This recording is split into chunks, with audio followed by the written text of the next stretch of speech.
You'd be more excited about it. I didn't know if I was ready or not. Was the problem? Oh, well, are you ready? I am ready. Okay, good, because it's happening. This is it. This is it. Episode 3. Episode 3. Phil and Chase watch everything. I'm Chase. I'm Phil. And we're still at it. So still going strong. Episode 3, little carryover. Yeah, the fever continues. The fever continues. Yeah, the must be a long full moon this season because we're still watching these werewolf movies. Yeah, it's true. I'll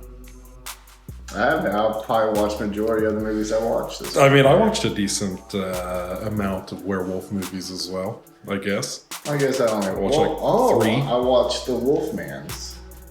That was another one I forgot. Plural? Or just the 47 and the 2010. Oh, okay. Yeah. So I should have watched the 2010 as well. I almost did, and then I didn't.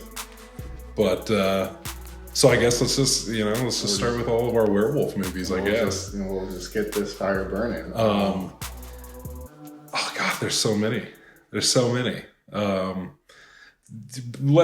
me hear about, you say you watched Werewolf, Beast Among Us? Yes, I did. I don't know nothing about it. I don't know. It was okay. It was like the premise of the movie was like this werewolf hunter like goes into this town and like meets up with other werewolf hunters to try to track down this werewolf or whatever.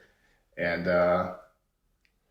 it was kind of like some of the lines were like real corny and stuff like that. I was like, I don't really know about this, but it was okay.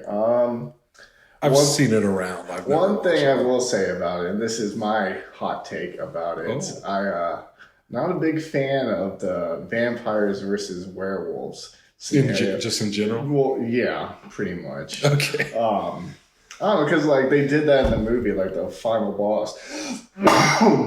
I guess Final Boss is a video game. Like the big bad or whatever turned out to be a vampire. And I'm just like, we're like an hour and 20 minutes into this movie. Now all of a sudden, dude's a vampire. I'm just like, I just don't care for it. I know I'm gonna have to watch all the Underworlds at one point or whatever. So there's a lot more to come. But yes, you've only just scratched the surface of vampires versus werewolves. Have you ever seen the Underworld movies? I've seen the first one. I have seen them all. I saw them all. When the last one came out, I was working at Family Video.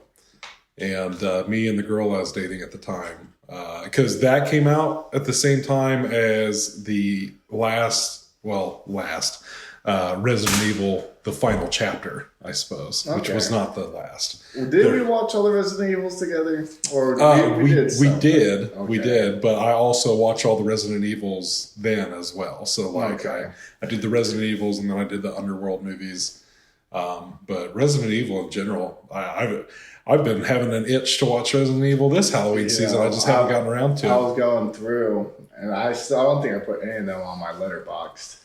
Any of the Resident Evils? Yeah. I mean, it's only like, 7, but... It's guilty pleasure franchise for sure. What's funny is the reason why I actually watched Underworld was because I got it in for Easter. Yeah. It was in my Easter basket one year. My parents got it for me, so I was like, I'll check it out. It was fine. If I'm not mistaken, it's been several years since I watched them, but it is kind of funny to say this because you and I just talked about how I don't like, and this will get brought up again here shortly, but how I don't like werewolf stuff like set back in the day. Same with vampires. Like, miss me on the Victorian era bullshit. I don't care.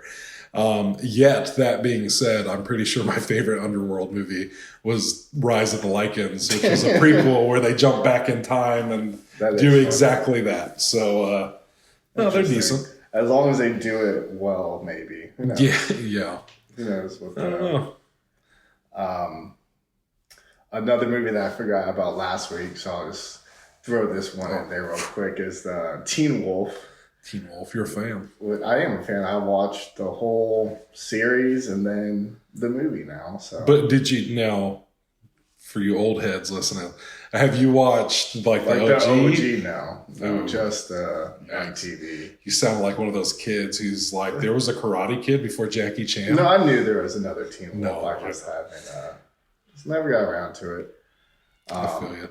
It was decent. I mean, I'd have to rewatch the show again, but I just felt like the movie was just like kind of unnecessary. Yeah. I felt like if you're gonna wait like 10 years or whatever to finally make the movie, or however long that time period was, I don't think it was exactly 10, but it came out like last year, so it was. Was it last year? Yeah, it was recently. There was a time jump. There, like 7-8 years between the show ending and the movie, and it's like, I feel like y'all could have done something a little more with it than. You should have called it Man Wolf or something. You know, he's like in his 30s. Grown ass man. It's a grown ass wolf if I've ever seen one. But yeah, it was decent. Yeah.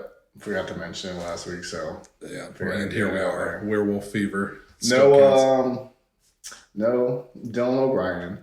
Dylan O'Brien's not in Teen Wolf, the movie? No, he wasn't even in the last season either. Oh, why? Yeah. Better things to do, I guess. Better things to do, I guess. Yeah. A higher acting career than Tyler Posey, I suppose. Oh. Okay. Okay. I guess I never realized that was the case. I think he was doing the Maze Runners and shit towards like the last season. So interesting. See, this is one of those things we would have somebody look up. Yes. Interesting. Now I am curious. I don't watch this stuff, but I am now it's curious. Definitely your teeny bopper fucking right romance shit. So it's a guilty pleasure for sure. No, I feel you. Feel you. Love Werewolf, so gotta have it. Let's see here. Teen Wolf, fucking. Well, I caught up on Ginger Snaps as promised. Yes, you did. After last week's episode, you had me convinced. So I was like, I need to go back and I need to watch these sequels to Ginger Snaps. So I did. What was that? Ginger Snaps 2 Unleashed, which is a terrible title for the film because she's unleashed, yet she's locked up in a rehab center for the majority of the movie. But title aside, I really enjoyed it. I did too. Really enjoyed it. I think it's the best of the bunch, I feel like. Definitely a good sequel, for sure. Yeah. Oh, for sure. Because normally that's not always the case, like with sequels. Yeah. I feel like when we got to talking about it the other day, I feel like there are maybe some things that like the more you think about it, the more there are some holes maybe. But like, I don't know. I don't care. I enjoyed the fact that it was like a direct continuation from like the original. From the original, yeah. Yeah. Because I know you and I talked about like they're called Ginger Snaps, but really they're Bridget smoothies. They're all about the sister. Yeah. And shit, Ginger was hardly in the second one. She like popped up a few times in the rehab center and like before that. Like, as a little. Which is funny because like I forgot how that first movie ended somehow, some way, and like I didn't think about it going into the second one, being like she's not around anymore, so why is she in this cast? But no, figment of Bridget's imagination. I enjoyed it. It had some cool elements to it with the whole ghost storyline. Yeah, not a real ghost, a little girl named Ghost, who. Just from the jump, I was like, well, she's up to no good. She's got to be the bad guy here. But, just something that's crazy. And like you said last week, you said that the ending was quite sad. And I'd have to agree. Very, I said it reminded me of Prisoners, the movie Prisoners. Yeah. Very similar kind of ending there, I feel like. But I also mentioned to you that I think as far as like horror sequels that are set in like a health facility, I feel like this did it the best. I feel like I liked that it wasn't all just about the crazies running around the hospital, and it was good. Yeah, it was good. I liked it. Especially because Bridget wasn't crazy. No, she was not. And she wasn't even doing drugs. She right, was, what was it, Moonsnoke or whatever the fuck it was? It was like their Wolfsbane. Essentially, it was like a generic version or something like that. What they said. one character, I don't think we talked about this, one character in Ginger Snaps 2 that I just never quite knew how to feel about was like the I don't know if she's like the director of the rehab facility or something. The chick that shows up near the end and like tries to help question mark, I guess. I don't know. Like, cause she wasn't ever necessarily a bad guy. Like she was just doing her job. Right. You know? But at the same time, there's just things where I'm just like, I feel like you could be doing a better job at your job. Like once you realize that she's not doing heavy drugs, like what, like, okay, then why is she still here? Why act like this? You know, I don't know. That part I wasn't completely sold on, but yeah, I enjoyed it. I enjoyed that. I enjoyed the first one. Can't say much of the same for the third movie, but just felt unnecessary. Unnecessary is definitely the one word review I would give that movie. Because I know they shot 2 and 3 like back to back and released them the same exact year, 2004. And they did that fucking thing I don't like, where they jump back in time to the olden days and do the werewolf thing then, which is like I get it. Like I get why people do that. I just don't enjoy it as much. I'd rather see a werewolf fuck shit up in modern day than in some castle somewhere. I feel like you don't get a whole lot of modern day werewolves like that. No, not really. No. They love their Victorian time. Right. They nipped it in the bud. They're trying to keep it in the past and not let it come back up. And that's pretty much all that third one was. Yeah.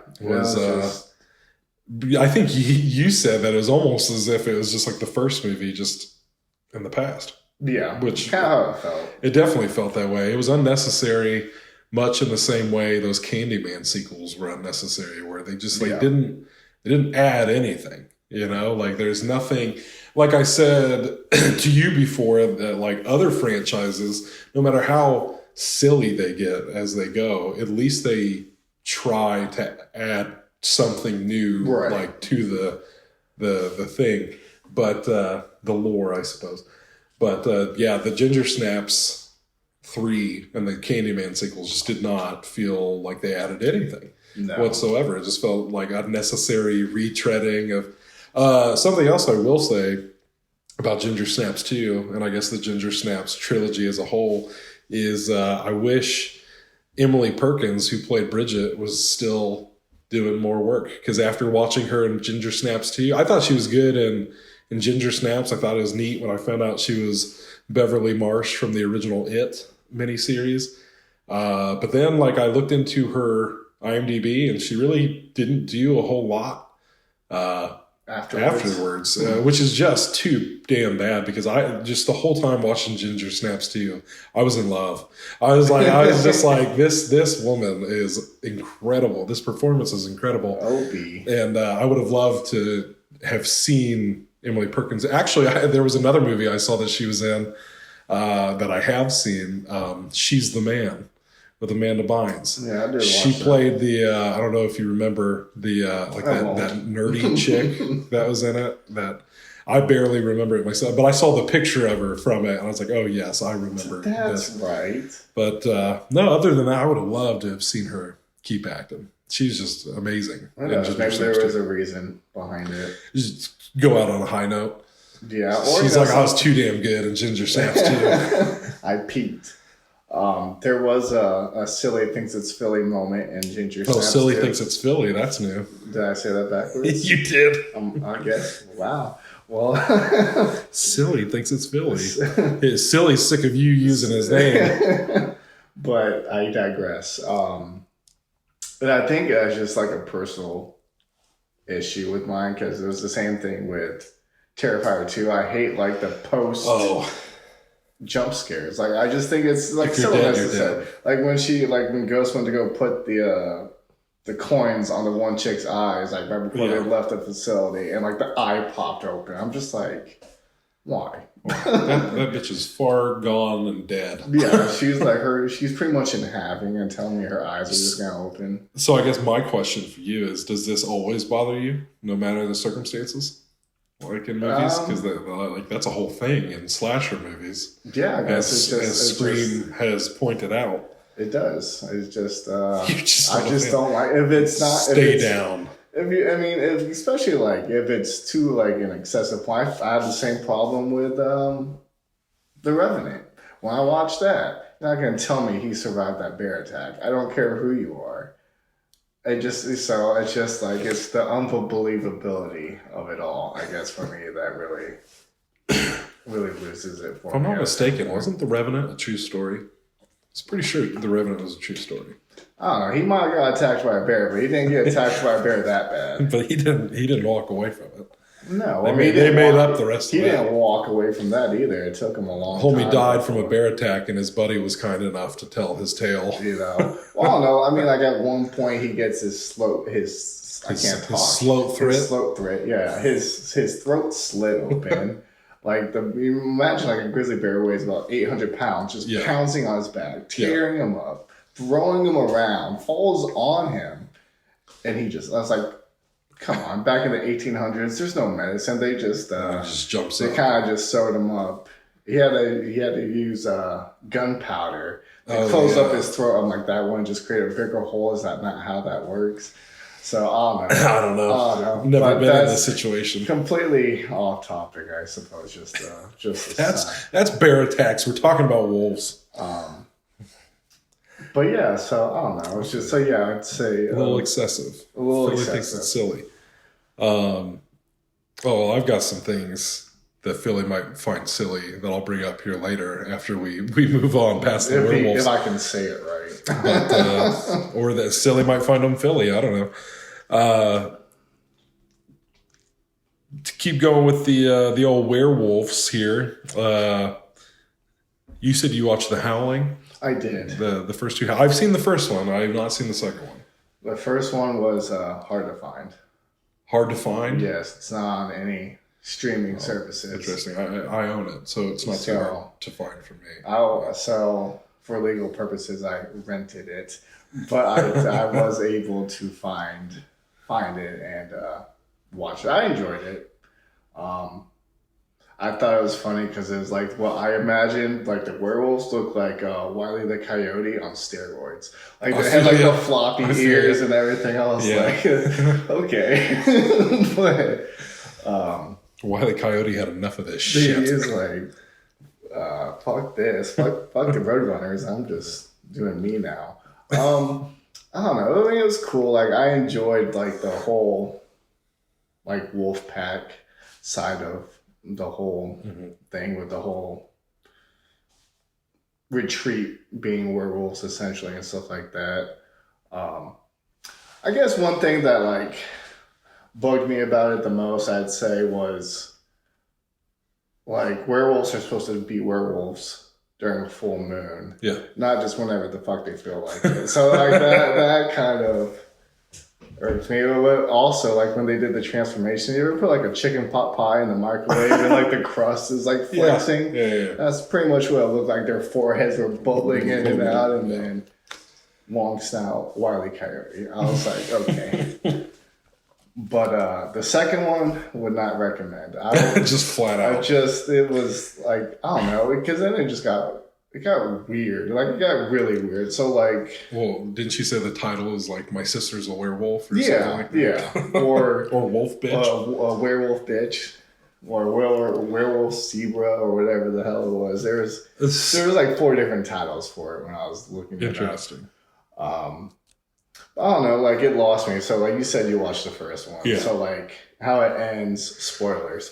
How it ends is we forgot our spoiler warning. Is so she gets attacked on their way out of there, right? Or whatever. And so she's a werewolf now. So she's like, oh, I need to show the world. And so she gets on the news and transforms in front of everybody. And then her friend's boyfriend or whatever kills her. And so that was fine. But then the second one, she comes back. And like that's like her brother is like the main character now. But then like she was dead, but I must have missed something because I was watching it, but it was kind of like a half-ass watch, like for like the first bit of it. I was like, I don't know if I'm feeling this or not, but so I might miss something. But then she like, I don't know, they added powers and like all kinds of other stuff to it. I'm just like, this doesn't even feel like a werewolf movie anymore. Like, so I don't know. There's like 7 of them, so I might. You know what? I actually saw that. There's 6 of like the originals, and then they had like a I don't know, it was like a reboot or continuation in like 2011. I did notice that because I was looking up horror franchises that I hadn't seen before, so I went on Letterboxd and found like a huge list of horror franchises and was just scrolling through it, which ones I hadn't seen that had like a lot of movies. And The Howling was one of them. I was like, they're all on either like Tubi or Prime. Gotcha. So I'll probably continue. I'll probably suck it up and watch them. I'll watch the 3rd one. If the marsupials is bad, then I'm just gonna chalk it up. Honestly, it's been a few years since I saw that first one, but I just remember being kind of conflicted about it. I feel like it felt like one to me that like after I watched it that first time, I felt like maybe I needed to give it another chance. Because I don't know if I just wasn't really paying that close attention to it or what the case was, but I could hardly tell you shit all about that movie. But The Howling, I guess that only leaves The Wolfman, I suppose. Yeah. Or The Wolfmans, plural, if you watch the other one like I didn't. Well, there's apparently like an even older one that I haven't watched, like back in like 27 or something like that. It was like like The Werewolf of London or something. No, it was The Wolfman. It's called The Wolfman. Yeah. Oh, yeah. I kind of know what you're talking about because like I watched the OG Wolfman of like the Universal monster back ones in 47 or whatever. 41. Yes, yes, indeed. It was in the 40s. Yeah, you were close. I watched the OG. I enjoyed it. It took me a little bit, I feel like, to get into it there at the beginning, but then like once it got going, I got into it, and I enjoyed it. And that's it. I guess I have no other thoughts on the Wolfman. Yeah. I did set a goal for myself this year, which I did not achieve, but The Wolfman was a step in the direction of that goal because I've never watched like the Universal monster movies, like any of them. Like Dracula versus Werewolf. Yeah, Frankenstein, all of them. I haven't seen any of them, not a one.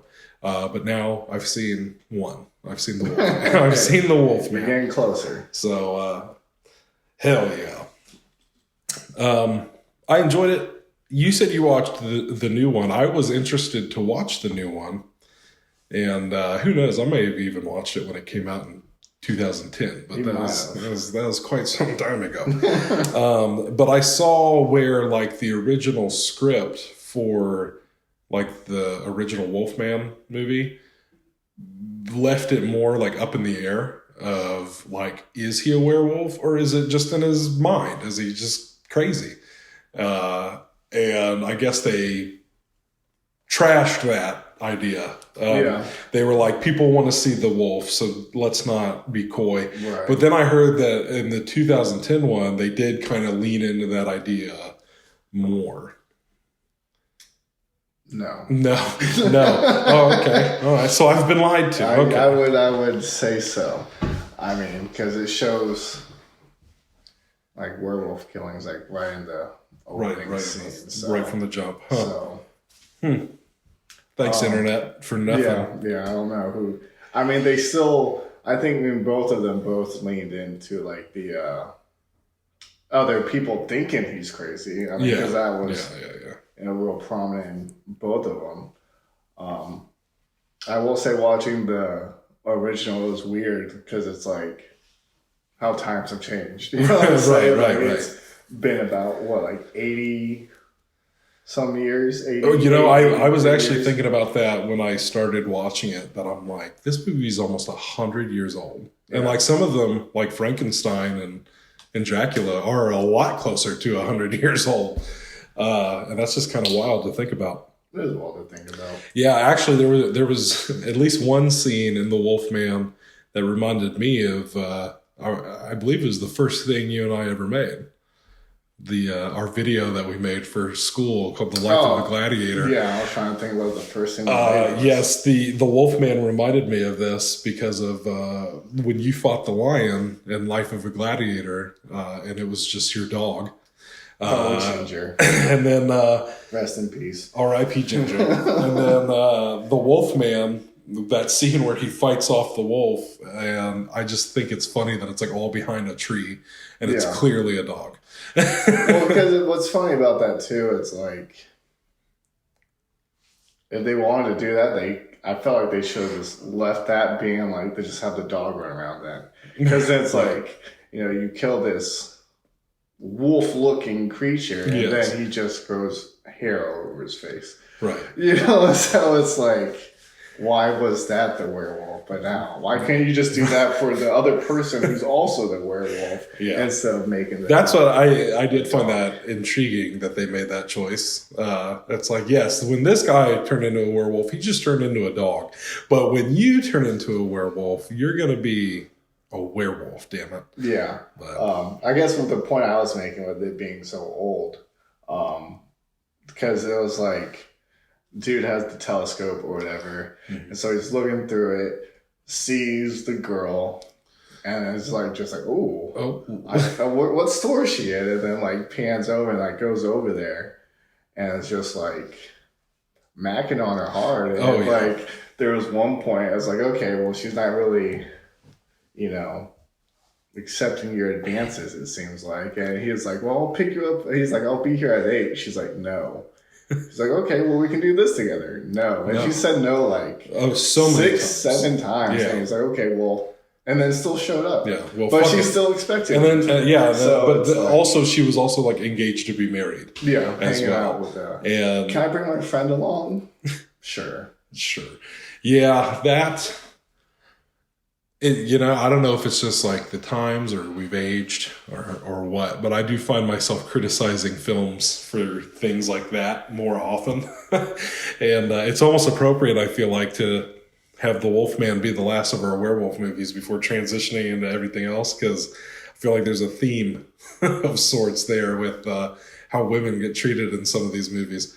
Yeah. But you want to talk, times are different. That was like one of the biggest things. It was like cringy almost. Yeah, that was one of the biggest things. That was the scariest thing in the whole movie. It was, fuck the fact that he's a werewolf. Like, what about the fact that he just won't leave this woman alone? But at the same, not to justify it, but she did like him too. She did like him. So I think she was only saying no out of pure obligation. So really, the true victim of the whole movie was the guy that she was engaged to be married to. Yeah, well, he still got her at the end. Well, that's true. Well, that's because homeboy was dead. So. Yes, and cried in his shoulders over it. I'm like, what a bitch.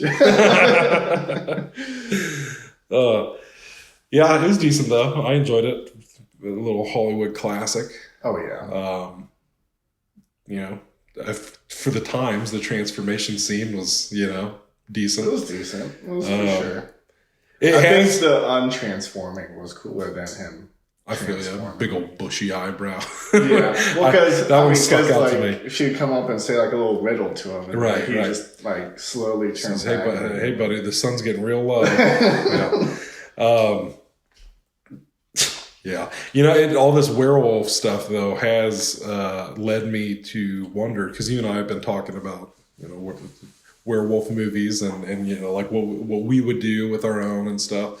But it's really led me to wonder, like, what do I want in like a werewolf design? Like, what kind of, like, what's my favorite type of werewolf? We've definitely established what our least favorites are, like the orcs and Howl. Yeah, I did see a picture. Okay. I did see a picture of that werewolf. I almost wanted to send you the clip of like when they made that orc and they're like ripping the mud off of them. Oh, I knew exactly what you're talking about. Yeah, and then I saw the picture of the werewolf from Howl, and I was like, oh yeah, that's exactly what that is. That's a very good description of what the fuck they look like. That's a no-no. I'm not a fan of like just wolves. It's like you're just a man who's now a wolf, or in a Twilight scenario where you're still a wolf, you're just a big ass wolf. That's still no good for me. I like my werewolf to be part wolf, part man, I feel like. But I know you said that you don't like it when it's just like purely just like a man with like you don't want it to be too much of a man. No. Because I do feel like there should be some sort of... That's just a dude that needs a good shave. Pretty much. Yeah, it's like you can hide that. Like, right. I do feel like with the original Wolfman design, I'm more cool with that, I feel like. Because it's a little more wolf than man. Yeah. But I do like that he is like a man. But I almost feel like I do want like a little more animalistic werewolf. I feel you. But I don't know. None of the werewolf movies I've seen so far, like nothing's jumping out to me like, yes, that's a werewolf. I feel you. I guess me personally, I lean more towards wolf than man. I'd rather see a big ass wolf. Running around than on all fours. Oh yeah, I love it. Huh.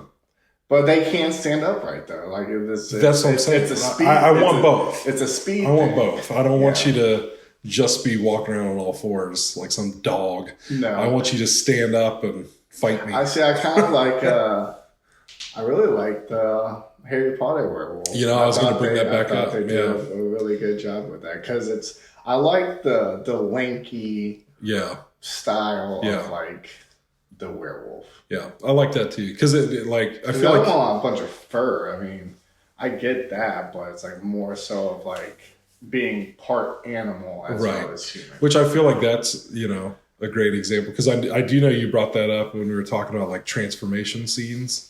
And you made a great case. You made a great case for Lupin. But I feel like, that's like my ideal in that realm of werewolf, of like a werewolf design. That's my ideal, I feel like. Yeah. It's still man enough, but it does lean more wolf, I feel like. And just more like animalistic and feral kind of deal. Don't go a tail. Don't do it, Ginger Snaps. No.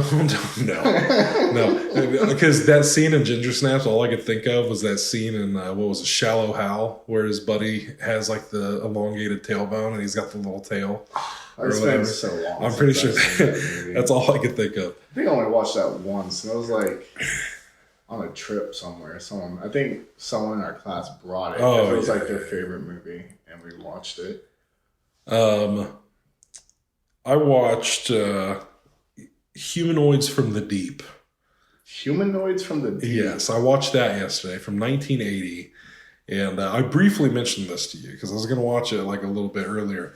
But it was on that, like, whatever it was called, 50 horror movies you've never heard of or whatever that I have not heard special was called. And I had never heard of it. So I wrote it down and I'd been meaning to watch it for a while. And I finally did. And I just... It's a movie, that's for sure. You want to talk about just unnecessary, like cringy moments with women? Humanoids from the Deep, my man. And what's even crazier, and I even think this got brought up in that little special I was watching that I learned about this movie in the first place, is they mentioned the fact that like this is directed by a woman. And as far as I know, from what I was reading up on it, I guess that woman doesn't even like to talk about this fucking movie anymore. She doesn't even want to like claim ownership over it because Roger Corman, who just recently passed away, I think earlier this year, R.I.P.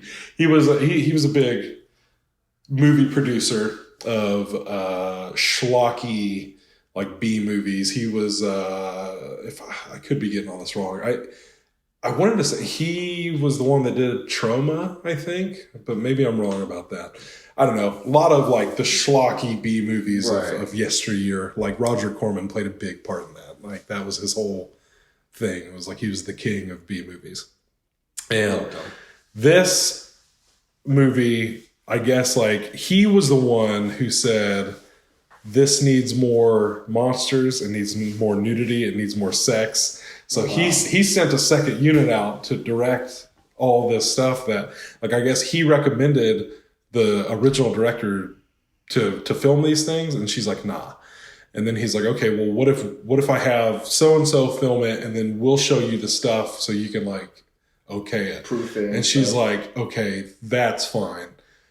So then he just did it anyways. He didn't show her anything they shot. They just went and shot the stuff and then just put out the movie. Like, and she was not happy about it, as I would imagine you wouldn't be, because I just remember there are these moments, multiple moments, where these humanoids from the deep come up out of the ocean and they rape women. I do remember you briefly telling me about that. Yeah, that's all I told you about. But that's enough to stick in your head, that's enough for me. And every single time it happened, never felt justified. Every single time it happened, it always felt so bizarre and like forced into the movie. And then when I read all that stuff afterwards, I was like, oh, because it was just forced into the movie. And it really, really, really leads me to wonder, like, what was the original version of this movie? Because even then, I'm not entirely sold on this as a film, just because like there were elements that I'm like, these story elements, there still had to be some sort of like sexual angle to this movie. Otherwise, these elements of the story wouldn't be in here. Like there was a whole thing like later on at the end where they just blatantly say they ripped off Alien. Like 100% they ripped off Alien. Wholesale, just like did not give a shit. Where, you know, this one chick who got raped by one of these humanoids was like pregnant. Of course. And there's like and it's funny because I forget where I read it, but it was saying like, oh, this movie, despite this, that, the other, has very strong female characters, and named 2 characters who I was like, that's highly debatable. I would never be like, hey, you want to see a film full of feminist icons? Go watch Humanoids from the Deep. No. Because then it's like, it's that scientist at the end who's like delivering this baby, and of course it just like pops out of her stomach like full send alien ripoff. Like did not even try to make it different. Like did not even try to like, even the little baby humanoid creature that comes out of her looks like a fucking alien that pops out of your chest. Like it just, did not at all try. But it's like this little fishing community. And another similarity with all these werewolf movies is the Native American character who gets shit on this whole movie by all the white guys, especially this one who's just like got it out for him. And again, in another circumstance of like a sign of the times watching the movie, just how they would treat this Indian guy. And then like you had people who were on his side, like he was one of the main characters. Yeah. And like, you know, when all the humanoids first attack, they kill everybody's dogs, but the only dog who didn't die was the Indian guy. So they were just like, oh, well, then he did it. And then old boy kills the Indian's dog, and of course he's not happy about that. And it just starts this whole bullshit. And I'm just like, what's going on here? I don't understand. I feel like this story is all over the place because they're like a fishing community and they want this like cannery there, but the Native American doesn't want that because it's like encroaching even more so on his land, and these guys are dicks. Fuck them. Right. And it's like that's like the whole driving force of this movie. And they're like, it's not a good idea. And they're like, well, we've got this scientist here who can make the salmon bigger and this and that and the other. And to be completely honest, I don't know if it ever got explained. Like, I just kind of assumed that the humanoids were created because of the scientists, like, making the bigger salmon or whatever. Right. I just kind of assumed that. I don't know if they ever actually clarified any of that. They probably didn't. They probably didn't. It's that kind of movie. Whatever you want it to be, that's what it was. But I saw some IMDb review where, like, the title, they were like... what do they call it? They were like titty-grabbing sleazefish. So I was like, that seems like a appropriate alternative title to this movie. Because even there's like a character later on who just has her titties out when she's fighting because it like rips her top off. It's just like, why? You know, you say that, and it reminded me of the ending Howling 2. because it was completely unnecessary. Because like the movie's over, right? Like everything happens and we're moving forward. And so it's like it was intentional, but it was very weird that they chose to do this because it was like at one point, I guess at one point in the movie, like the girl takes her top off. Yeah. And so they like cut and like loop it. It happened like 4 times, like in the like at the end of the like in the credits, it's like just rip and then titties, and it happened like 4 times. Like it just kept showing the same. I was like, during the credits? Yeah, like so okay. I was like, what is like? Why are we doing that? Is definitely one of those moments where like some executive gave a note and it was like, we need more titties. Like, there wasn't enough in here. Yeah, that's the one thing I've always said. I mean, obviously, big horror fan. Like, it's just it does come with the territory. But I've always said, like, as far as like writing my own stuff goes, like, if there is nudity or sex, like, there's a purpose. There's a purpose for it being there. There's not just like titties, like, you know, like, and that's so much of horror, especially because that movie came out in like 87, I think, in like the 80s era.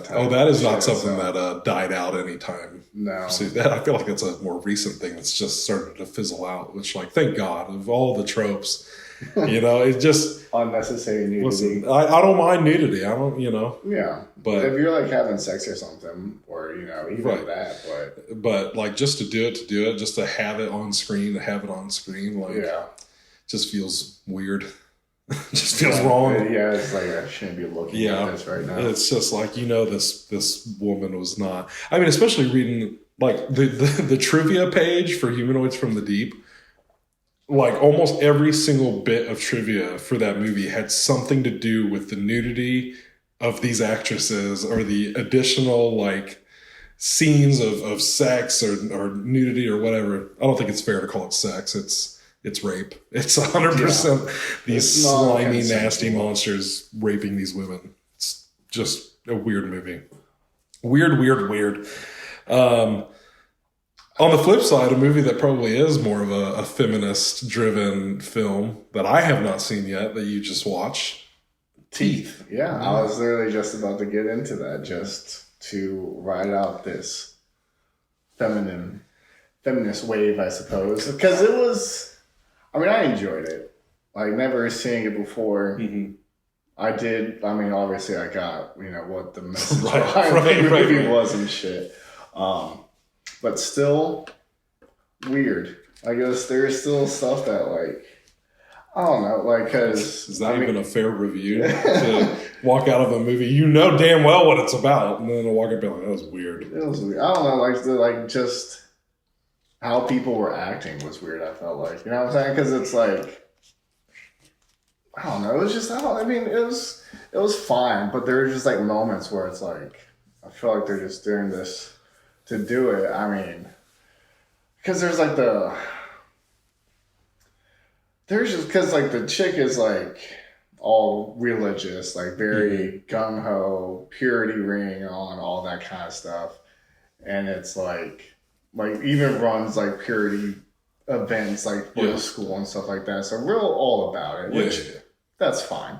You know what I'm saying? So she meets this guy and she's kind of like each other and stuff like that. And like, they're going to the movies and they said something about going to like a PG, one was rated R. It's like, oh, we can't go see that. And so then one was PG-13 and she's like, well, it's probably gonna be like heavy on the making out. I'm like, okay. And so like, I hear you, like you like to keep it innocent and pure, but you can't even see someone else kiss like that. I was like, okay, but some people are like that. Some, I guess so, but I don't know. It was just, I mean, I liked it, but I felt like some of the scenes were like, you know, some of these male pursuiters are being like aggressive. It just felt the most wrong because it's like he knew what she was and he was also about it, and so like it was the girl, it's the guy that she liked or whatever. Like in the like being like the purity thing. Yeah. So like she's like, I can't hang out with you anymore. I'm having impure thoughts, pretty much. And he's like, yeah, I agree. And so then she calls him up and is like, let's go swimming. And so like they're kissing and stuff like that. And it's like, all of a sudden, dude just like goes into like rape mode pretty much. He's like, I haven't jerked off since Easter. I don't know what time period. I don't know what day it is. I don't know. It's the day after Easter. It had to have been like fall since they were in school and stuff. So, right. But I was just like, why is that like because I don't know. It was just like, I mean, I got that. Obviously, that was kind of like the premise behind it and stuff like that. Was right, women being sexually assaulted. Right. And what if there was, So, I mean, I got it, but sometimes, some scenes I'm just like, okay. But I liked it. Overall, it was a good movie. Would you go see the musical? There's a musical? Apparently. That's the word on the street. They made a musical out of it. Like a stage show. Even. I don't know. I might. If someone paid for me to go, I don't know. I guess my biggest question is like, do the teeth get to sing? That's what I want to know. I mean, that would be a weird thing to do. I will say there was one scene that would be worth the ticket. There was a Philly thinks it's silly moment, and so it's when she goes to see the gynecologist or whatever, and so he's like checking her out and stuff like that. And so like what's weird is he had one glove on, and then stuck his bare hand up in her. I was like, why wouldn't you just put 2 gloves on anyways? But so like what I thought was like weird about it. So like the thing clamps down to the teeth, get him or whatever, and he has his hand up in her. And he's like swinging around, and she's just like swinging on the table, just like okay. That's one that was also, I believe, on that same program with Humanoids from the Deep, like of the movies you've never heard of thing. Like, I've heard of teeth. I got ears. I've heard of teeth. I heard of teeth around the time it came out. Yeah, it's been a long time coming to watch that movie. I was planning on watching it this holiday season. Maybe I will. Maybe I'll still check it out. I would have waited. Oh, well, you didn't. Well, not to watch it, but just to talk about it. I feel you. No, I'll probably, I don't know if I'll get to that one before the end of October. Maybe next year. Maybe next year, yeah.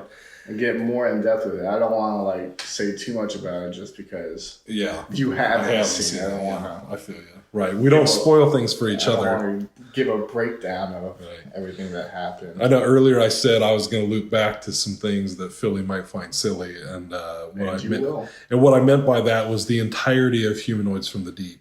There was just a lot of moments. There were so many moments in that movie. I almost started keeping a list of like Philly thinks it's silly moments, but just to see how it tracks. Well, I guess the best way to ride out this little feminine wave we've got going on here is the X trilogy that we both just you just rewatched all of them. I did, just and we both just saw MaXXXine for the first time.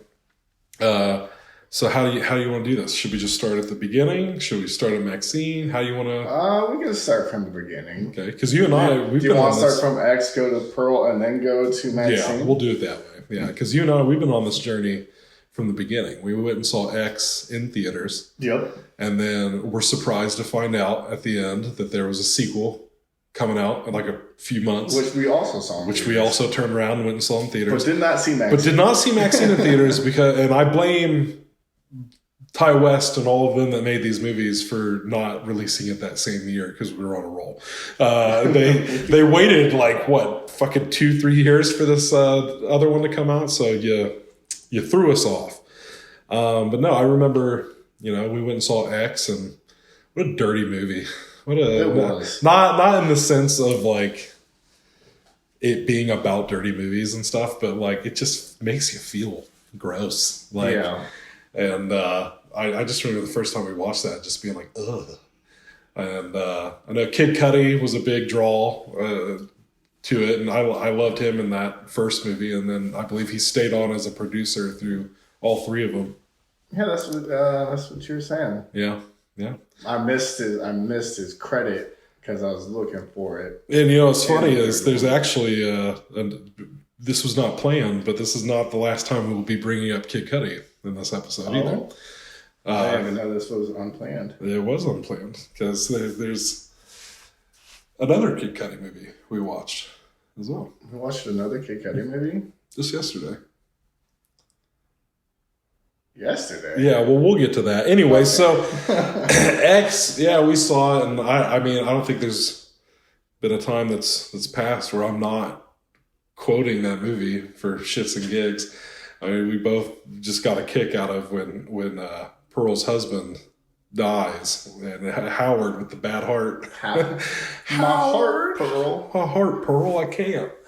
And yeah, during that first viewing of X, I had no idea that Mia Goth was playing both characters until like after the fact, or like when the credits rolled, and it's like she's the old woman. Is she Pearl. really? Yeah. That's funny. Yeah. I did not know that. You didn't know that till just now, and you've seen the fucker twice. I have.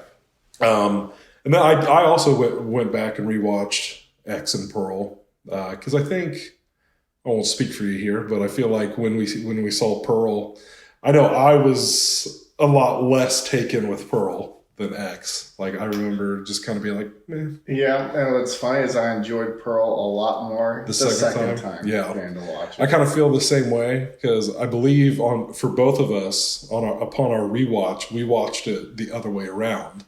Yeah. Which I was just saying to you the other day, I feel like that was one of those situations where, like, if they had planned Pearl beforehand, they probably would have released Pearl beforehand. Probably. But even then, I don't really know, because it's like, I don't know. I will say this about X. Jenna Ortega's character upsets me. Oh, yes. She upset me both times. Because she upset it, and it's the same situation both times that I watched it. It was when, they got done shooting the first day. They were all chilling, and she's like, well, I want to be in the film. And the boyfriend's like, no. And she like throws a fit about it and essentially just goes and does it without his permission. And like, my biggest problem with it is like, I get that MaXXXine's boyfriend was making it. He's cool with it. Yeah. The other chick was not even dating Kid Cudi. Right. But so why did she care? Yeah. So it was the fact of like, right. Like partner consent. Yeah. That was like the biggest thing for me. And then to have the dude sit there and have to film. Yeah. Because it's not like dude was like fucking anybody. His whole thing was he was just trying to make a movie. Yeah. And so I don't know. Because like what upset me the most was like how she wanted to act like she felt bad. After the fact. Yeah. Like, oh well, I didn't upset him, did I? It's like, well, he's pretty adamant that you didn't do it. And she's like, why are you okay with them doing it? And it's just like, this is a very different situation. They're not my girlfriend. Right, yeah. They're porn stars. You're not. There's that too. There's that element of like, you're just asking to do it all of a sudden. That's, You had a beer and all of a sudden you're ready to just... One beer and you're ready to, woo! Try something new, I guess, but... Yeah. Pearl, I still I don't know. I still feel like I enjoy X more. I would say, I would agree with that statement. Yeah. I would say X is the best one of for sure. Of all three. For sure. Probably. Because Pearl, it's just, Pearl's just a different movie altogether. Yeah. It's just a very different vibe with the Technicolor, what would that be, like the 40s, 50s? I feel like it was even farther back than that, actually. It was, actually. It was the 20s? Supposed to be like the 20s. Yeah. Well, no, it would have been... Or 30s, maybe? It had to have been like late... The 40s? Let's just keep saying dates. When was World War I? Because dude was deployed. Like, that's why Howard wasn't there, was because he was... fighting in World War I, so whenever... Which is something that I find equally silly, is about Howard coming back at the ending of Pearl and just being like, I guess I'll stay with her. Yeah, does not make sense. Which, like you mentioned, because of the dialogue in X, we know that he got redeployed for that Second World War. Yeah. And still came back to this bitch, which is just insane to me. He's probably just hoping that he'd die. But then he stuck around. The dude, she killed his sister. If there is gonna be another movie, let me see Howard's movie. Let me see Howard's side of all of this. It must have been some some crazy good sex or something. Because that, I mean, I know they lived in like a little farm town, but if you're coming home to like a meal rotting and your girl and your in-laws all just like just dead and rotting at the table and shit, it's like how long? Because it showed the pig. Because she just let the pig sit out there, which I never understood that to begin with. Right. Like, oh, I brought you a pig. I know you guys don't eat a lot. And then just left it sitting out there. It's like... originally the mom left it sitting out there. Yeah, because I don't even remember what her reasoning was. She was just a bitch, I think. The mom was not a very nice lady. No, but she meant well, too, though. I think. I'll tell you who I feel bad for was Pearl's dad. Oh, yeah. He got the shit end of the stick. He thought he was going to eat it a couple times. She brought him out to the lake, and he was just like, oh, my God. That's another thing. The shot of the alligator in X, like when she's swimming and there's that overhead shot. Like a little Jaws type situation. I think that shot is just beautiful. I just think it's so, like, well done and suspenseful. Yeah. It's just like, ooh. That was one thing that the first time I watched, I think both of them, I was like, how the fuck is this alligator still alive? But the alligator did have eggs. So there must be some. But then my other thing was, is there really alligators in Texas like that? You know what I'm saying? Like, this isn't Florida or something like that. Right. This isn't like a real alligator territory, I feel like. But whatever, fuck it. Yeah, I wouldn't know. I'm no Texan. I lived in Texas, and I would be surprised to ever have seen an alligator. I didn't even get the privilege of getting to see. Oh my God, I can't talk. The privilege of getting to see an armadillo. That was one of the big things I wanted to take away from going to Texas. I always wanted to see an armadillo. I always take away an armadillo. I always see them dead on the road, but I never get to see like. But never alive in my arms. Never alive. Not even in my arms. I don't need to hold it, but I just want to see it. Yeah, so we just, we missed MaXXXine in theaters. Had been looking forward to it, I know, because we, again, at the end of Pearl, they hit us with the little teaser for MaXXXine, and then it would be another, few years before that came around. Yeah. But at least 2, I guess, because the other 2 came out in 2022, and then MaXXXine came out this year. Okay. So it's only been 2 years. Oh, wow. Too damn long. But MaXXXine, I enjoyed it. I do know that. I liked it. I thought it was all right. I didn't think it was anything. Part of me wants to put it above crazy. Pearl just for the sake of, like, excitement, I guess. I just feel like more goes on in MaXXXine. Yeah. But ultimately, I do feel like I felt like MaXXXine was just a little silly. I just felt like the whole movie as a whole just, again, falls into that realm of, like, an unnecessary sequel. Yeah, that's kind of how I felt about it. I mean...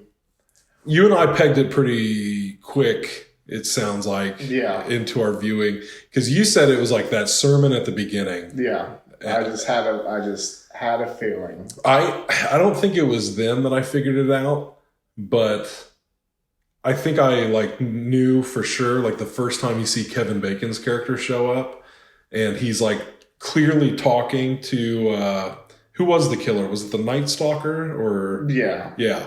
He's like clearly talking to the Night Stalker, and I'm like, okay, well if he is a PI and he has been hired, because my other thing was, who gives a shit what MaXXXine did in X? Like, who gives a shit? She was the survivor, and like that was another thing. I was like, why didn't she tell anybody about this? Like, why didn't she ever like be like, hey, I'm the only survivor of this crazy shit that went down? You think that wouldn't have made you famous? Like, I don't know. Maybe she just thought that it was too unbelievable to believe. That was my only thing I could think of. People went around and killed all of these people, and she's the only one. Well, I mean, you're damn sure not going to tell people now. You know what I mean? Like, after however many years had passed between X and MaXXXine. I think it was a decent. It was a decent chunk because it was like 7 years. It was like, I think MaXXXine took place in like 86 or something like that, right? Yeah. And then I'm pretty sure X was like in 79. Yeah. Yeah, or so it did. Yeah, late 70s. Yeah, one of them was in the 70s, the other one was in the 80s, but it wasn't like a 79-80 situation. Yeah. But, I mean, it was cool that they like, you know, it was a much bigger movie, MaXXXine. Like it was like they got a much bigger cast, and like I don't know, it was just like a bigger scale. But like overall, like there was nothing in MaXXXine that stuck with me. Like even in Pearl, there are moments in Pearl that like I'm not going to forget. Like they still stuck with me. Whether it's her like with that crazy smile she gives as the credits roll at the end, or that was a very crazy look. Stabbing the goose, or like there's a lot of like moments in Pearl that were still like standout moments, and X had a lot of those moments too. But like fucking the scarecrow. Fucking the scarecrow, yeah, I forgot about that. Yeah, dance around with him. I remember the dance. I forgot the part where she fucks him. Yeah, but yeah, MaXXXine, right?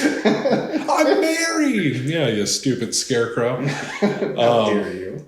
But there's nothing in MaXXXine that like really sticks out to me like that, like it did. And then I don't know. Once I figured out where this is probably going, once I realized like, okay, the killer is probably her father, and like because who else would be looking for her? Yeah, was my whole thing. Like who else would even remotely give a shit?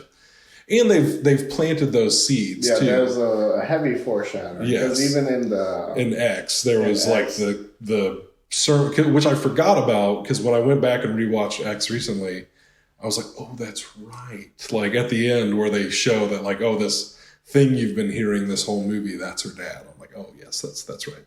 Yeah. So yeah, I pieced that together pretty quick as well, and then I was just like, this is what we're doing. this is how we're gonna end this. And then once it really got to the ending, like the climax, I just was like, whatever.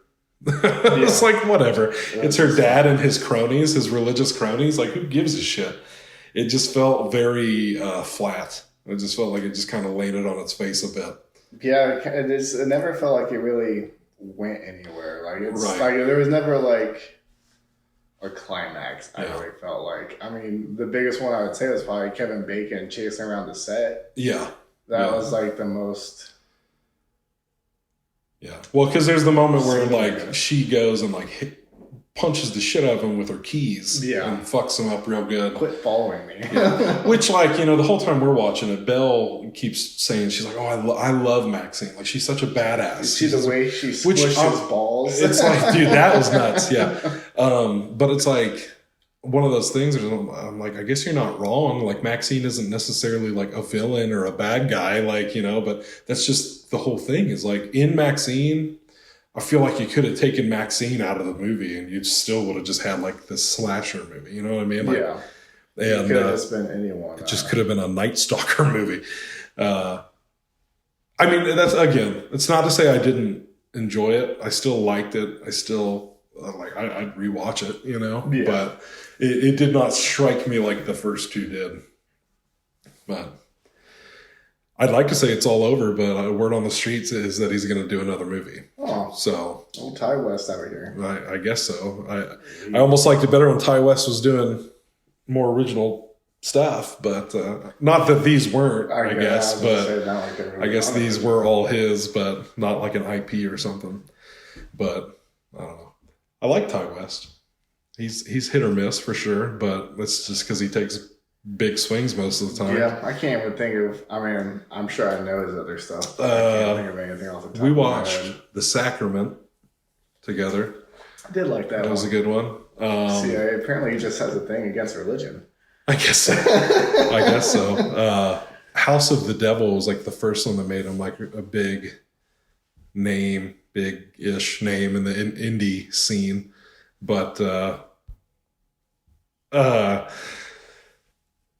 yeah, I don't know. He's got one I really like called In a Valley of Violence. And it's got Ethan Hawke and John Travolta in it, and it's a Western. Oh. And that's probably my favorite Ty West movie. Nice. I might have to check that out in November. Yeah. It's plenty violent. I don't know, like, so maybe. But yeah, I mean, that's about all I got to say about the trilogy, I think. Yeah, I think there's not much else to really say about it. No. I guess one thing I will say, I wish Halsey would have had a bigger role. It was kind of silly to have her come in there for like a scene. Yeah. It's just like, okay. They did too. I was surprised by that. Yeah, I was like, oh, damn. Yeah, they were decent. Another movie I caught last night was Demons, which I told you I'd been wanting to watch for a while. Also from that program, same program. They loaded me down. I was like, impress me. I was like, I know all the movies, so what do I not know? And they're like all 50 of these movies. I was like, fuck. Now there was like maybe, I don't know, maybe 10 of those movies on that list that I had seen and known already. So I was impressed by that little program. They definitely dug deep to find those. But no, Demons was pretty good. I enjoyed it. Goes a little off the rails there near the end, but like basically this group of people get like free tickets to like a screening of a movie at this movie theater that everybody thought was closed down, but then it turns out somebody reopened it. So all of the characters kind of converge at the movie theater, and there's like these props out in the lobby, and one of them was like this mask or whatever. Well, one of the chicks, which I have often said that I don't really believe in the trope of like black people die first. Like I've never seen that really happen in movies other than when they're poking fun at it. Like, right. I mean, I guess I have, but I did hear it. I feel like it was worded in a certain way recently where I'm like, okay, I could see that more than like the black person always dies first, because I don't really see happen a lot. Demons, definitely. I was like, I feel like Demons, you want to talk about something that felt problematic, was like their portrayal of the only 3 black characters in the whole movie was like very like, just really felt like they were leaning into some stereotypes there with that one. But just them being loud in the movie theater. I'm not entirely positive that this was not a pimp with his whores. I don't know. I'm really not sure. That's kind of the vibe I got. But one of them puts on the mask in the theater and is like joking around. And then they're like, take that thing off. She takes it off and she's got like a little cut on her cheek from the mask. They don't think anything of it. And so they all the characters, they go in to watch the movie. Now, what I thought was pretty cool, what I was impressed by, because I went into this just thinking it was going to be Evil Dead in a movie theater, which it kind of is. But it ended up being a little more than that, where like a good portion of this movie spends time with these people just watching this movie in a movie theater, which I thought was so like intriguing to me that it's like, I don't know, you see that in movies, but you never actually spend the time with like, here's the movie on the screen, but here's how they're taking it in, or like the people talking in the theater. And it does that for at least, I don't know, I'd say a good 15, 20 minutes of the movie. Okay. But like the movie they're watching, nobody knows what the movie is because these were just free tickets or whatever. And of course it turns out to be a horror movie. And they break into the crypt of Nostradamus and stuff, and they find, of course, a Book of the Dead. And then this same mask that was out in the hallway. Well, then dude like puts on the mask being all goofy and he takes it off. He's got a scratch. All this shit's happening in the movie, to which somebody astutely points out in the theater, like, wait, didn't that just happen to old girl over here? Like, and stuff like that. And then, of course, like, as the night goes on, like, that chick turns into a demon. And then, like, it spreads almost like a zombie kind of thing. Right. Where, like, if you even remotely get scratched or whatever, you're pretty much fucked. And you're going to become a demon as well. The demons were pretty spooky looking. I liked them. Nice. But I've always said there's just something about demons that just don't give a shit. They're just literally there to be demons and to cause chaos and anarchy. And that's exactly what goes down here. One thing that still doesn't make sense to me about the movie is like when they all try to escape, it's like blocked off. There's like bricks like where the door was. It doesn't really explain that. So I was just like, okay, I just assumed it was like a supernatural thing for whatever brought them all to the theater to begin with. But I don't know. That one just felt I feel you. weird compared to like the rest of the movie going on. They had to have some reason why they couldn't. Right, yeah. Otherwise, they all would have just fucking dipped. It's a brick wall. So, yeah, they're bricked in. One thing I will give credit to this movie, because this was like from the 80s, I believe. All the horror movies I've ever watched, I don't know if I've ever seen anybody go, let's not split up. Right. And I mean, not only do they not split up, I mean, they're rolling 20 deep. Like, I mean, at all times, you see this whole fucking gaggle of people just moving from place to place to place together. And they're like, we're safer in a group. I thought they meant like the 5 of them. No. Everybody's like, we're not leaving this black man's side until, you know, he becomes a demon. But, right. Well, because that's like the thing too. Like, you would think that, you know, if it's so easy to become a demon and you're all just like bunched together, it's like easy pickings at that point. You would think. Now, I will say, near the end of the movie, when things start going off the rails a little bit, there were some moments that I'm just like, now wait just a minute. That's what I was like, Philly would think this is silly.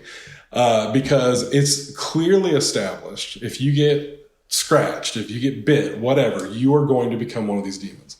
So, into the movie, it's like the main girl, and then this guy that like was hitting on her originally and was like watching the movie, and they kind of got the hots for each other somewhere in the midst of all of this. It's just these two, and they've escaped because like, I don't know, they find a way out. But earlier in the movie, one of these demons somehow like gets out of the theater and like attacks, I think, some cops, maybe. So then it's like implied at the end that all hell is breaking loose outside. Right. Because that's how they escape, is a helicopter falls through the ceiling because they're like, what the hell is going on outside? And then a helicopter falls through the ceiling and they use that hole in the ceiling to like skedaddle. So then once they're like out and they see that, okay, this demon thing is happening everywhere now, they go to escape, and it's like literally like the last moments of the movie before the credits roll. You got these two people. Now, old boy was 100% scratched, and you saw it happen in this really ridiculous moment where like where the mask was hanging was on a motorcycle with like a sword. And you know the sword's going to come back into play at some point. Yeah. Well, homie gets on the motorcycle and like comes into the theater with it in a lot of moments that were incredibly silly, because I'm like, how? I was like, that is not how motorcycles work. They do not just ride over movie theater seats. At one point, your tire is going to get stuck. That's not how that works. Yeah. So, but then he starts, again, in a moment that makes no fucking sense to me whatsoever.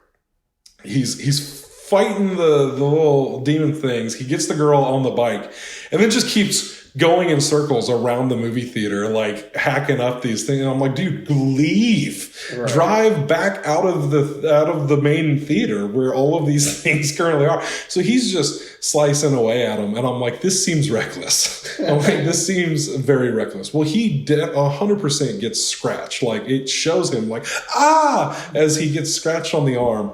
Well, then they keep going. And his buddy bites the dust at one point. He gets scratched. He's like, you gotta kill me. And the guy who got scratched and the girl, they both make it out alive. They meet up with these little survivors at the end. They're driving.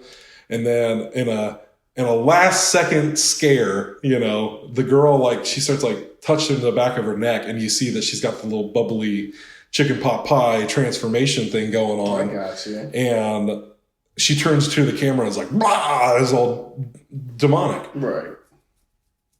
Well, what doesn't make any sense to me is I never saw this woman get scratched. There's never been any moment that made it seem like anything happened to her. Meanwhile, old dude over here has this giant gash in his arm. Plain as day. He made a big deal out of it. You saw it happen, but for some reason he is okay. And the movie ends. You would think that they would have just flipped it to where it shows him turn at the end. Yeah. They wanted to do like beats me. I guess they just wanted to throw you for a loop. I don't know. You didn't see this coming because it shouldn't have happened. Otherwise, I did enjoy it. There were a lot of moments where like the cinematography was so good for like the time. I almost felt like I was watching a newer movie. Oh. But it's like it would just kind of, I don't know, quality would jump from scene to scene sometimes. I know we're running a little long on this one. We are. Should we? I'm gonna give you the option here because we got 2 left on the list. One is a cluster of movies that I feel like I have nothing to say about. The other one is Trap. So we can either talk about Salem's Lot or we can talk about Trap. I also watched A Vampire's Diary. So we can just interview with the vampire. Whatever. I got you. We can just save the vamps for next time. Okay. We'll just circle back around to Werewolves took over. It took they did a good chunk of this up. So we can talk about Trap. All right. Well, then let's do Trap and we'll save vampires for next week. You want to talk about Philly thinks it's silly. I don't know if Philly thought that movie was as silly as I thought it was, but yes.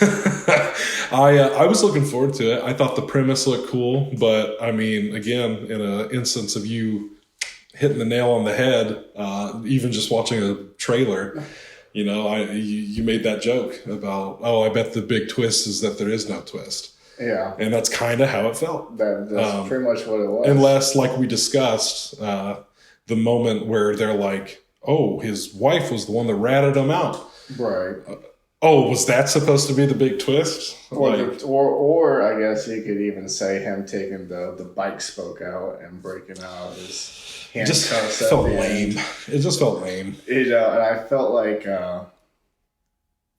Lyndon burst my bubble on this. M. Night Shyamalan things, because there's a lot of times like the interaction between the dad and the daughter. I was just like, no fucking way. I was like, come on. Even just like his mannerisms and how he acted just felt that honestly to me felt so weird. Is like the biggest thing I want to talk about with this movie is like people are like, oh, Josh Hartnett's performance is great. I love Josh Hartnett. I've seen him in a lot of in tons of things. I've seen Josh Hartnett give a great performance, and this is not one of them. I don't know what the fuck is going on with his performance. Like I feel like it's done on purpose.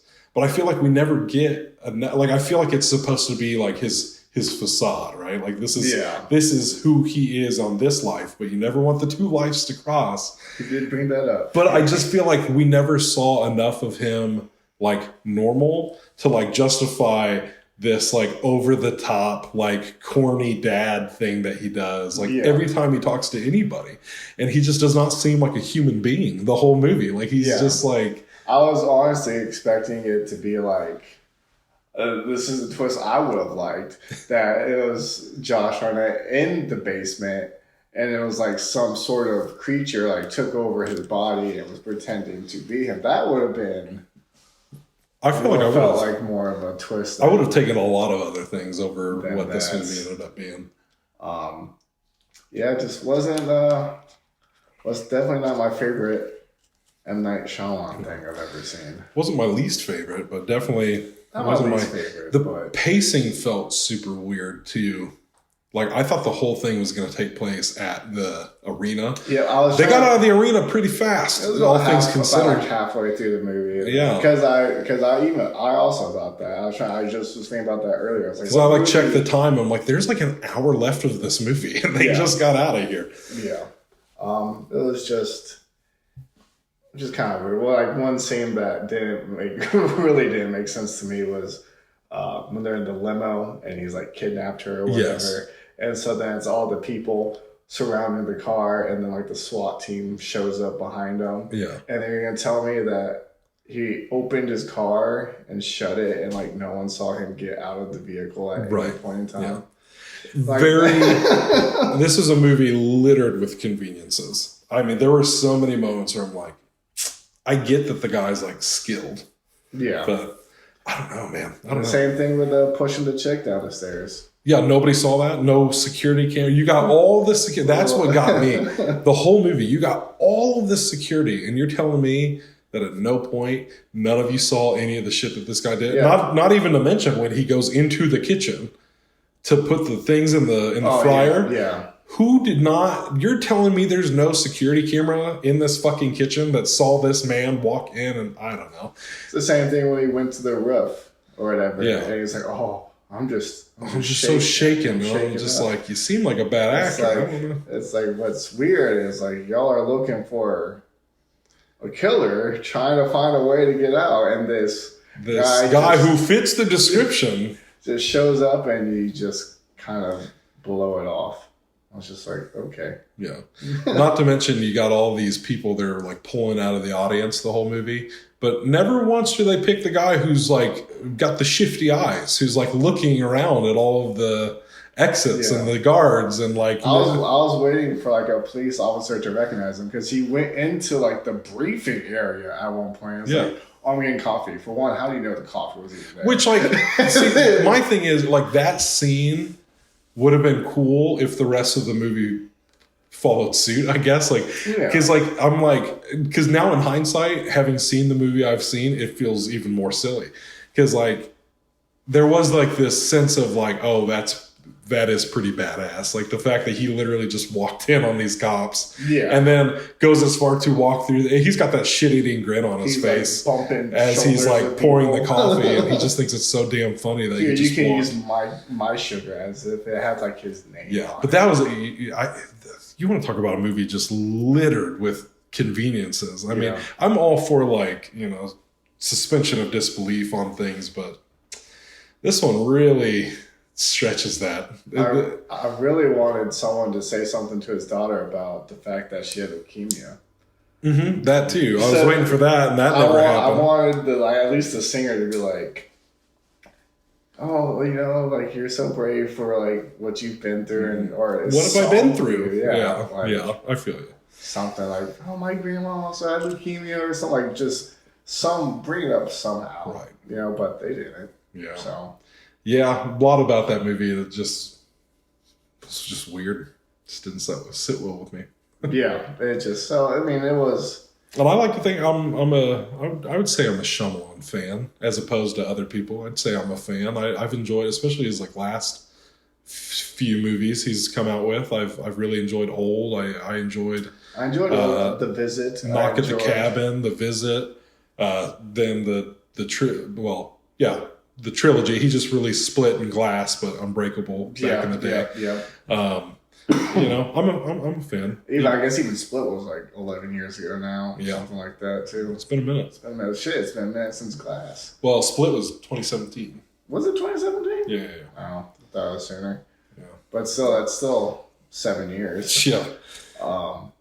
But I even enjoyed like the movies that he's produced, like with Caddo Lake and I like Devil. We just talked about Devil. I never watched Devil. Did we not talk about that on the first? Well, that might have been one of my September movies that I was like lubing up my Halloween. Oh, it might. I don't think you brought it up. But I don't think I brought it up. No.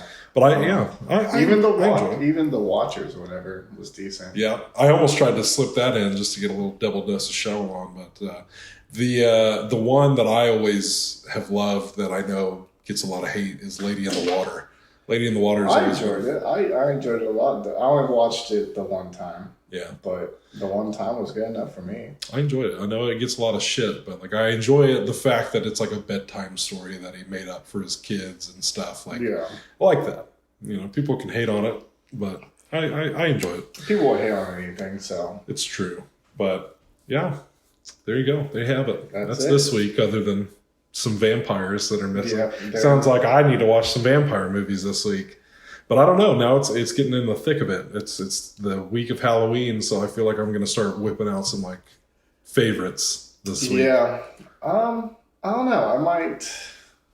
I'll probably try to go down a little rabbit hole. I'll probably either watch like Halloween is what my plan was. Like the last 2 days, I was just going to crank them out. Yeah. Usually on Halloween, that's when I like to hit up Trick or Treat and like the OG Halloween and whatnot.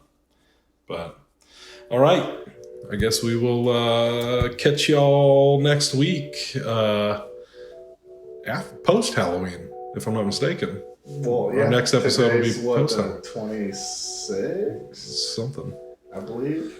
So we'll Yeah, catch you all at the beginning of November. See how everybody's Halloween was, what we all watched, and we'll finish out our little spooky season. And be moving on to new things, new horizons, new genres.